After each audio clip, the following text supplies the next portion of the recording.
I'm doing the Emerald Necklace, and the Emerald Necklace is a series of parks that aligns along the waterfront in Boston that make up the jewels of the Emerald Necklace. If you look on page 2, you can see why it's called the Emerald Necklace, because it literally looks like a necklace. And it's green. The Emerald Necklace starts in Boston's downtown crossing, and then it proceeds along the Boston-Brookline line border, and then it curves into the Jamaica Plain area at the south border at Harvard at Arnold Auditorium. And then at its most distant point, it's in Roslindale, but then it hooks back up into Roxbury and Dorchester, so it's a pretty lengthy distance.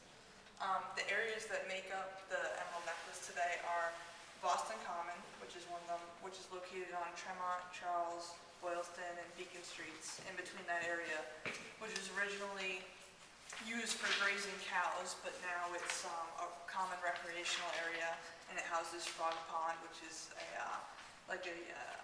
way to cool off in the summer, and a skating rink in the winter. Public Garden, which is across from Charles and from the Common. It's one of the oldest botanical gardens in the country.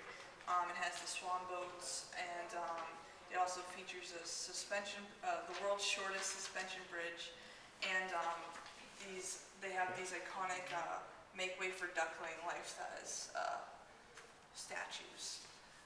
Then there's also the Commonwealth Mall, which is running west from the garden to the Muddy River at Charles Gate. Then there's right here, which is the Fens, which is formerly known as the Back Bay, which starts at the overpass of the Charles Gate, and then it runs to the Sears building at the start of the Longwood Medical District. And it features the oldest War Victory Garden. Then there's the Riverway, which is from Landmark Center to Route 9, and then Olmsted Park, which runs from Route 9 to Perkins Street just before Jamaica Pond. And there's Jamaica Pond, which is Boston's first drinking water reservoir. Jamaica Pond is today is used for sailing, concerts, and there's also a lot of mansions that line the shoreline. Arnold Auditorium, which I mentioned before, which is at Harvard, it features a lot of trees and numerous winding walking paths that was designed by Olmsted. And Franklin Park, which is south of Seaver and Walnut Streets, and it's the largest single piece of the necklace, more than 500 acres large, and it includes like the Franklin Park Zoo and a golf course. The beginning of the design of the Emerald Necklace started in 1878, and it was an effort to clean up the marshy waterland in the area, because when Boston was first established, it was a peninsula in the beginning, and it was all like swampland. Specifically, there were 3 major components of the Emerald Necklace city project. It was the development of the Fens, which is back here. Then they had the Muddy River Project improvement plan, and then Jamaica Pond.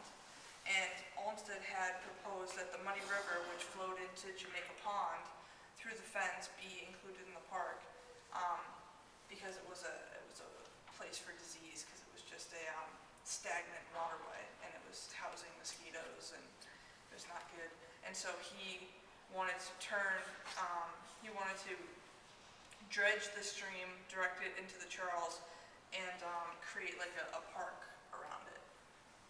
So the first part that I'm going to talk about is the Muddy River Improvement Plan, and it's divided into 2 sections. The first section is the end of the Fens at Brookline Avenue to Tremont Street, and then that first section right there is known as the Muddy River.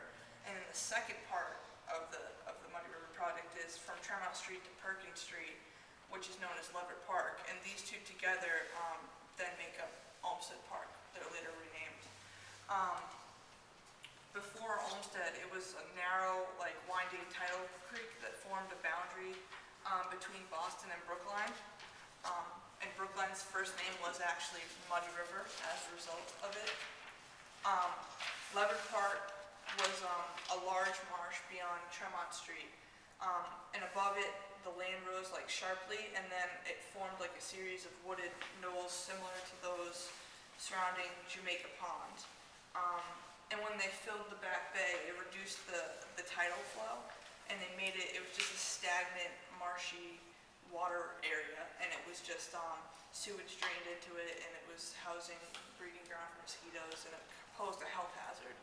So the first design that Olmsted did was titled The Suggestion, and it was for the design of the Muddy River, and he proposed a gently winding stream that replaced like the erratic,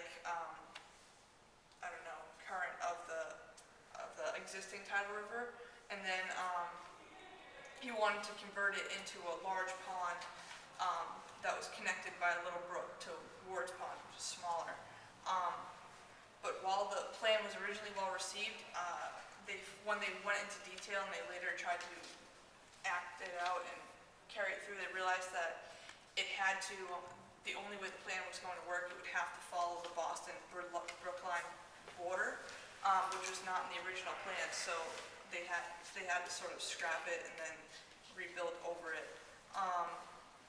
Another change in the waterway, the most important modifications were in the Leverett Park section, where land was added to allow the parkway to follow a more like picturesque route, and to provide for a larger meadow near Leverett Park, and to make room for a series of natural history pools, which is what Olmsted originally wanted to do. Is he wanted to create a series of natural like little pools with like wooded land around it and stuff. But the problem was that they didn't end up raising enough funds to end up building these pools, so they had to they didn't end up ever making them, but they were part of the original plan in his design. He wanted to use them for a zoological garden and have like birds and like stuff there, but it didn't work out. The improvement of the river banks would encourage the development of more. The improvement of the river banks would allow for more attractive neighborhoods and development of property, but and then moving on to Jamaica Park, it's one of 3 of the contiguous parks that make up the Emerald Necklace, including the Fens and the Muddy River. Jamaica Pond is the only large source of freshwater pond in the city at the time, and it was the hub of activity, and the park was built around the pond, so it was Boston's first freshwater source. Originally, there were ice houses built around it, which contaminated the water, and then which gave them idea to build the park and sort of get rid of them and make it more of a recreational area. Before he turned it into the pond, the park there was only a small area of the pond open to the public, and it was used mostly for just mooring sailboats. Originally Jamaica Pond, they wanted to expand the land around the pond, because the perimeter, if you can look in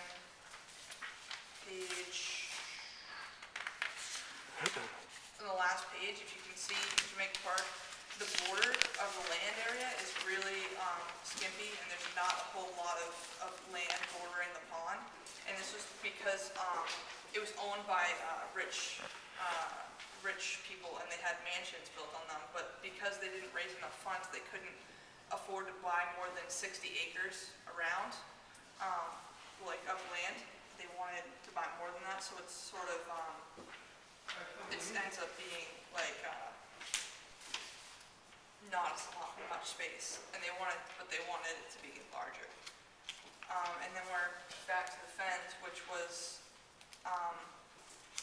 basically they did the same thing with the Fens that they did with the Muddy Water Improvement Project and with Jamaica Park, is that they had to they dredged it, and then they Olmsted combined sanitary engineering with landscape design in order to make it cleaner and healthier, but also picturesque, and then added the ball fields and all the other gardens.